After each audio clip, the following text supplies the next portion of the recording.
นายแน่อยู่คนเดียว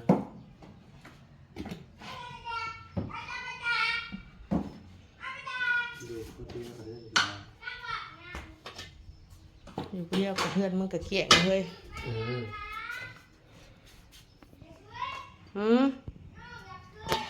ขึ้นใช้เพื่อนไผ่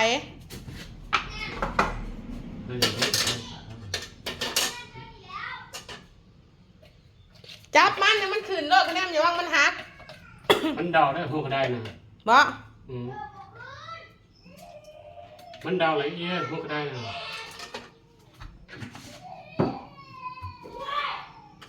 เสียงหายกันเลยไปเล่นพยั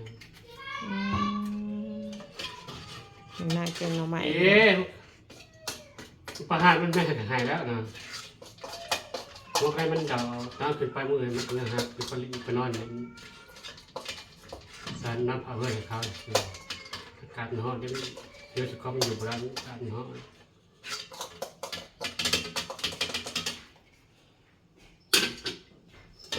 มันขึ้นมาผีแล้วอัดประตูเมียนจะเบื่ออะไรใช่เมื่อนาทีแกจะไปนู่นได้แกงใช่ไหมขนุนเลยว่าเอาของมึงกระขาดเลยไอ้ที่ชาข้าวบอกว่าวันนี้ไอ้จอยแกงหน่อยนี่มันแกไอ้จอยแกงใหม่ตาแสบไปนี่แกไม่ได้ปลาเดี๋ยวไปเล่นน้ำไปจอยน้ำเบิดเลยป้าจีในไซส์บ่จีสีแกงมาอยู่ที่จีนี่ข้าวนี่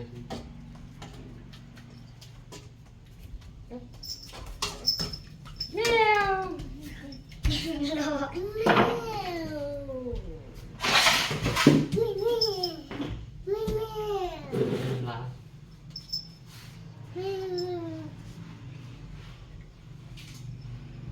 ดูคัดเชือกโอ้ยแบบนี่ผู้เชือก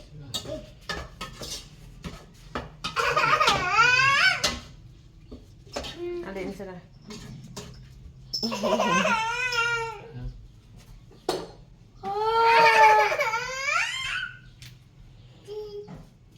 จียังนะจีอีลีจีแกล้นเลยกับเบื่อสิติกด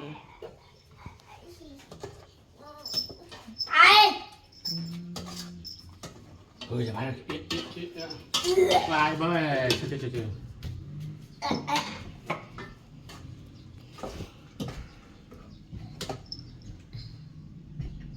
ยันทำงูบ้านนะปะฮะ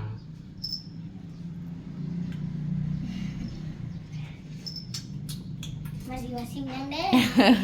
อันกระยาครับตัวนั่นเลยอันนี้นั่นดีเลยอันกระเห็ดปากจบๆตัวอีกเฮ้ยเท้านอนแล้วอยากนอนแน่น่ะอะไรนี่อันนี้นะ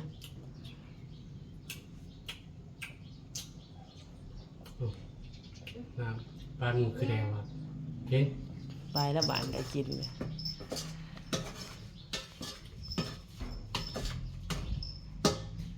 แต่เนาะไปแล้วก็เต้นไปเต้นมาคือคนเชียร์นี่เลยก็เต้นไปเต้นมาคือคนเชียร์แซ่บแล้วอ่ะติเฮ้ยกินวะกินโลดกำลังกินข้าวใหม่มาคำมาใส่เปลือกเฮ้ยเบิดแล้วจ่อยโง่ไม่เลยโง่มาหาหมอตัวอีกเลยนี่ดูให้มันแน่ดึงไอ้จ่อยหน่อยไว้ดึงไอ้จ่อยหน่อยนะบอกไอ้จ่อยจุ่มเชียงยังอี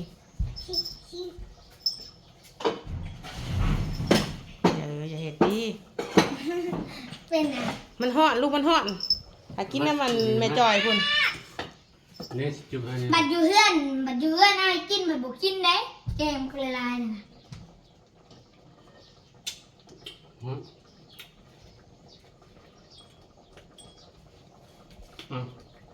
ต่อเรื่อง มันมาจักเปล่าแล้วมันจักไปกินเลยว่าบเลย เอามกลาง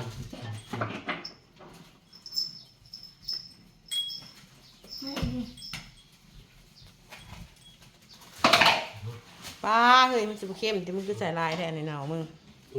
จ้าเขาเป็นสักเกลือ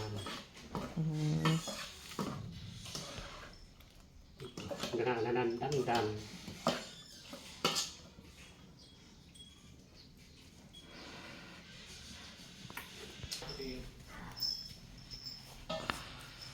ผู้สิกินน้ำมันผู้สิกินน้ำแม่จ่อยพี่น้องมึงดูไปยืนเฮียงอยู่สงสัยแสบแกงหน่อไม้นี่ตบมืออีกค่ะยอดอีกค่ะ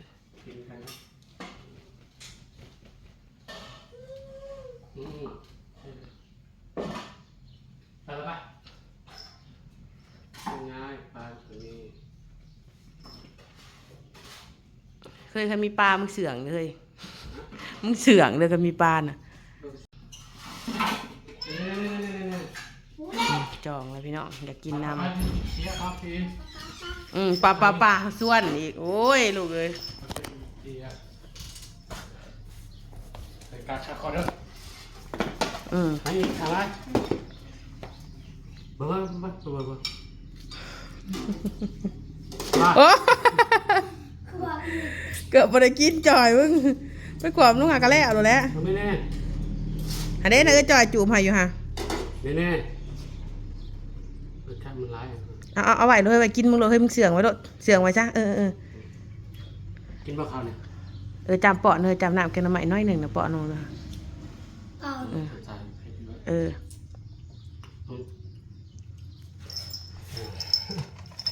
ไปอันนั้นนี่ ปลาตนเดินจน ต้องสิบคมด้วย หาปลาตัวดี ข้าวใส่เรื่องหนักนะครับ โอ้ยหนาวมึงหมดได้กินแล้วเนาะ ช่วงเดินจ้อนมาช่วงเดินที่จ้อนไม่กินเลย ข้าวใส่ ใส่ปากลูก สักปะเร็วจุกมันหนักเลย มันกินบางทีก็กินอาหาร ถ้าจัดตัวกันปงกันมันเลยจนมันหลาบมันเผ็ดมันกระเซาอย่างมันบ่จูมันก็ได้ปงไว้ลองเบิ่งเสือออกละปงแล้วมัน กันแท้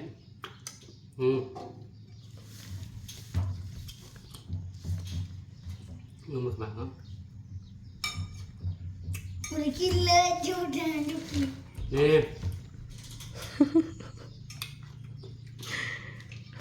เห็ดแบบสี่เลยพี่น้องอยากเล็กน้อยเผ็ดพี่น้องเอ้ย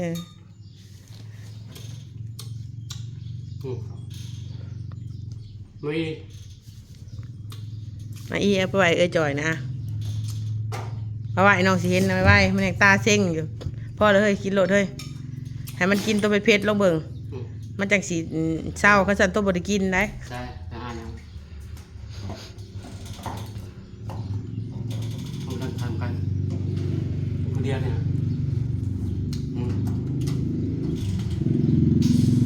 มุมเทินเขาในมือนะ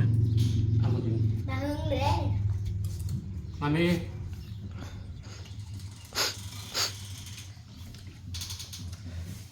ตักให้มันเลยตักให้มันลงเบิ่งบ่เอาแบบบ่จูบ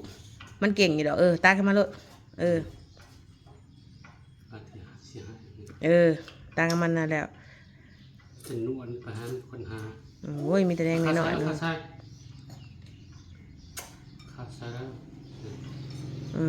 เอาแบบสดๆมันเสร็จอะไร โอ้โห เด่นนะ ตาสวดกันเลย ปลาแก้มจนแดงกินเสียงอะไรกันเนาะ พวกพิซซ่ามาอันละใส่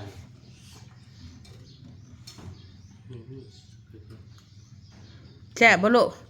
จ่อยก็เลยสิบ่ได้กินซะพอแล้วกินเนี่ยตัวน่ะ อันนี้ครับ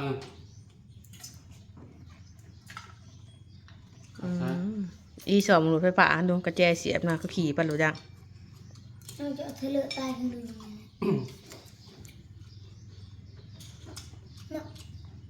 ยัง เพชร เพชรก็กินน้ำแต่ว่าน้ำไม่ข้างเพชรเสียได้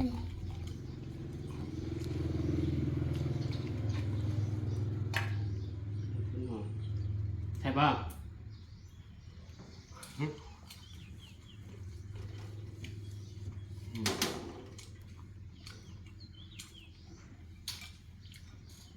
นี่ กระโตกมึงสิไปอีกแล้วเนาะกูเบิ่งคัก นะ ปึ้งเสียนะยุบ เฮ้ย ปึ้ง มันเพชรเด้เฮ้ย เพชรอ่ะเนาะ เพชรเอามาจากซึ่งนะอย่างมัน เอากินน้ำดิ น้ำมันกับผู้เจ้าได้เลยเนี่ย อืม ยิงเนี่ย อืม เนี่ย ต้องพัดไม่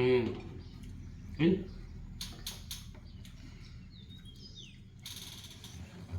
เพชรจนลืมตอนน้ำใหม่บ่กี่ ฮะ แย่โว้ยกินคือเป็นอย่างนั้นนางยิงเยอะอีกเลย งานมองติดมองฮอนติดมา เจอคนกระลุมลงหัวไอ้ด จะไม่เห็นมันไม่เห็นเลย ำห้าหน่อไม้แล้วห้ามเอ้ยบนโต๊ะเลย เฮ็ดนั่นแหละกิน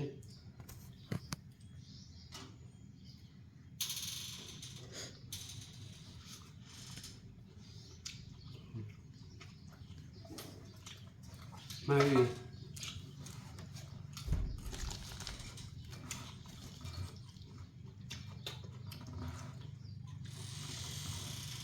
โอ้ยกี่เอ้ยแสบบ่ลูก ฮะ หืม พันก็แช่เลยเธอนาเอาหน่อไม้มาให้แกงกิน แสบบ่ลูกไอ้จ่อยแกงแสบบ่ ให้แช่เลยอีลาเอาหน่อไม้มาเด้อ เจ๊ใส่บริเพชรได้คือซ้ำแล้วทำมันกินได้นี่กิน กินตัวใหญ่นะ กิน เพื่อนนะบริกินได้นอนมาช่วยเนาะมันบอกเพื่อนหนูบริกินได้นอนผู้ชายเนี่ยบอกกิน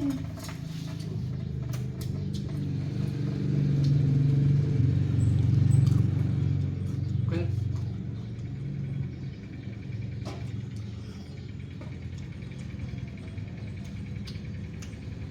เป็ดแล้วน่ะเนาะ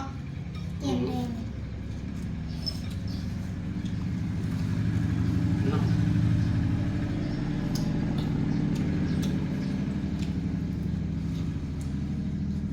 กิน ชี้ตาแล้วแสบด้วยนะ กินเลย ถ้าปลาน่ะเปี้ยงเลย ซองหายังกระลูกมันสิมียังในถ้วยนะ อันนี้นี่ พ่อเลยเฮ้ยลายเต๋อมันสิกินบ่เบิดเลย กินหมูบดกับปลาเป็นนี่ครั้งเวียนให้กินในมันเบิด เค็มจัง ครั้งเวียนมื้ออื่นมาเบิ่งหกไปเลย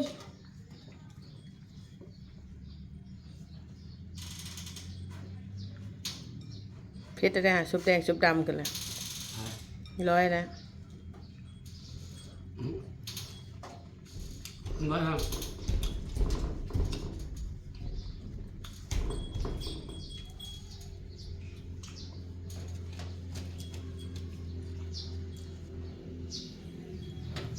วันทุกที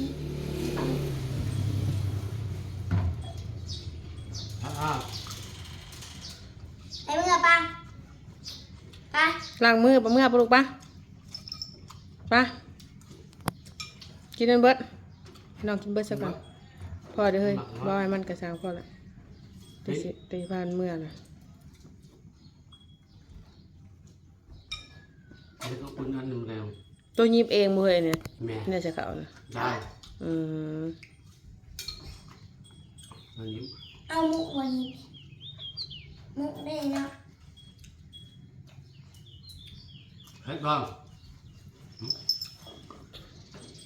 เยอะค่ะ ฮะ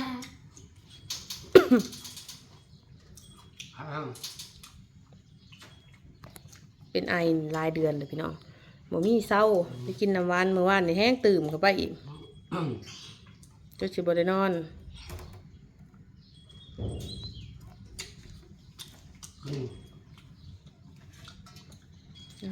เวลาคลิปสนิท ปน แล้ว บ จ้า อก พี่น้อง ปักสปอน ขอบคุณทุกท่านที่เบิ่งที่ส้มเมื่อก่อนพี่น้องบัดนี้ป้าพ่อแล้วลูกป้าเมื่อป้า